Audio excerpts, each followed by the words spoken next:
foundation is the present family, the bourgeois family, based on capital, on private gain.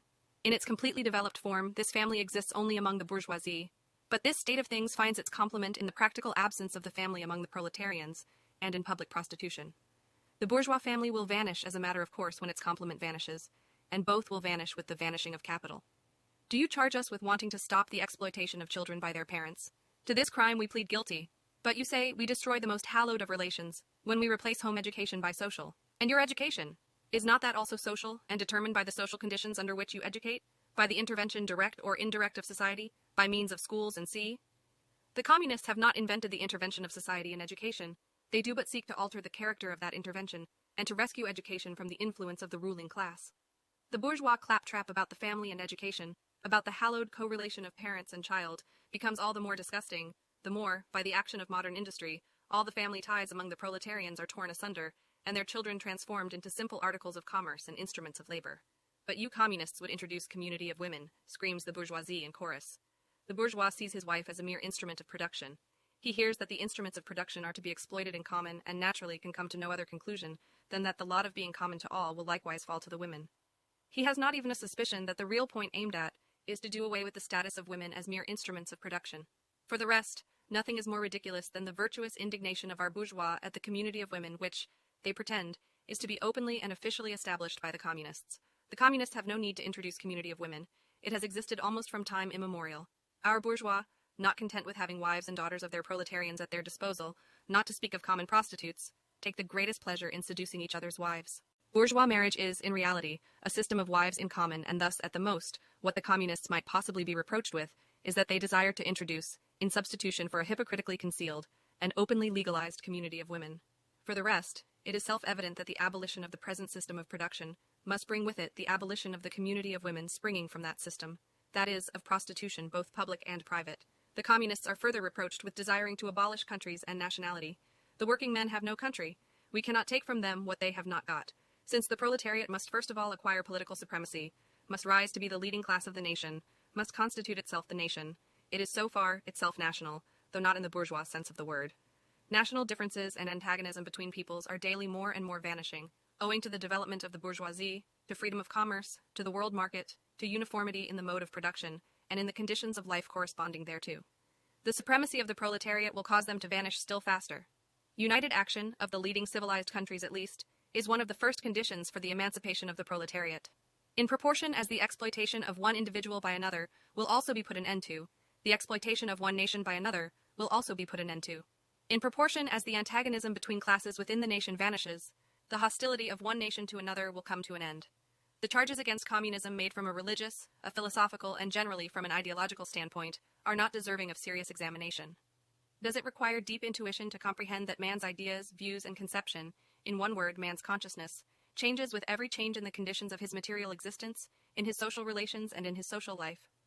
What else does the history of ideas prove than that intellectual production changes its character in proportion as material production is changed?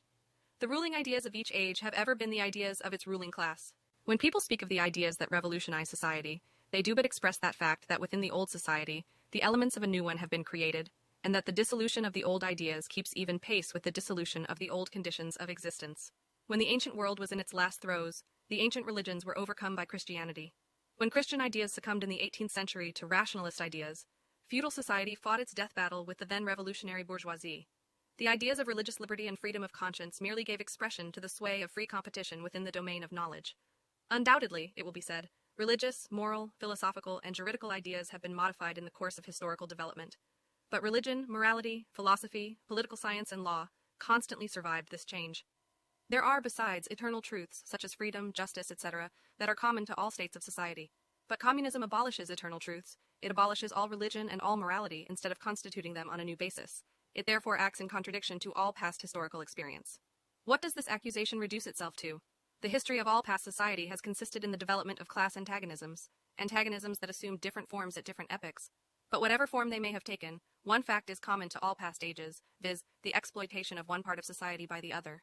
No wonder, then, that the social consciousness of past ages, despite all the multiplicity and variety it displays, moves within certain common forms, or general ideas, which cannot completely vanish except with the total disappearance of class antagonisms.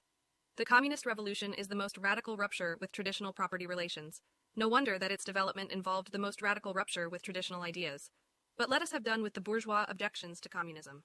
We have seen above that the first step in the revolution by the working class is to raise the proletariat to the position of ruling class to win the battle of democracy.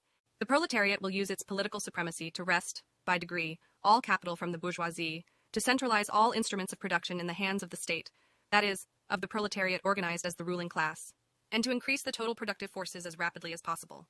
Of course, in the beginning, this cannot be effected except by means of despotic inroads on the rights of property and on the conditions of bourgeois production, by means of measures, therefore, which appear economically insufficient and untenable, but which, in the course of the movement, outstrip themselves, necessitate further inroads upon the old social order, and are unavoidable as a means of entirely revolutionizing the mode of production.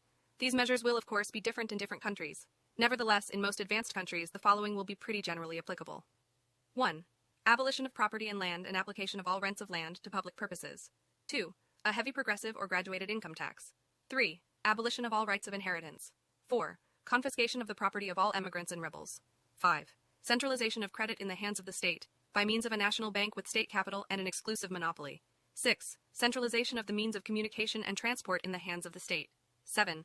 Extension of factories and instruments of production owned by the state, the bringing into cultivation of wastelands, and the improvement of the soil generally in accordance with the common plan.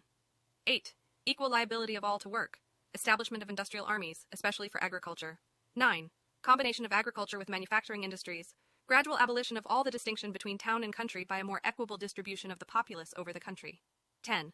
Free education for all children in public schools, abolition of children's factory labor in its present form, combination of education with industrial production, and C, when in the course of development, class distinctions have disappeared, and all production has been concentrated in the hands of a vast association of the whole nation, the public power will lose its political character. Political power, properly so called, is merely the organized power of one class for oppressing another. If the proletariat during its contest with the bourgeoisie is compelled by the force of circumstances to organize itself as a class, if by means of a revolution it makes itself the ruling class, and, as such, sweeps away by force the old conditions of production, then it will, along with these conditions, have swept away the conditions for the existence of class antagonisms and of classes generally, and will thereby have abolished its own supremacy as a class. In place of the old bourgeois society, with its classes and class antagonisms, we shall have an association in which the free development of each is the condition for the free development of all.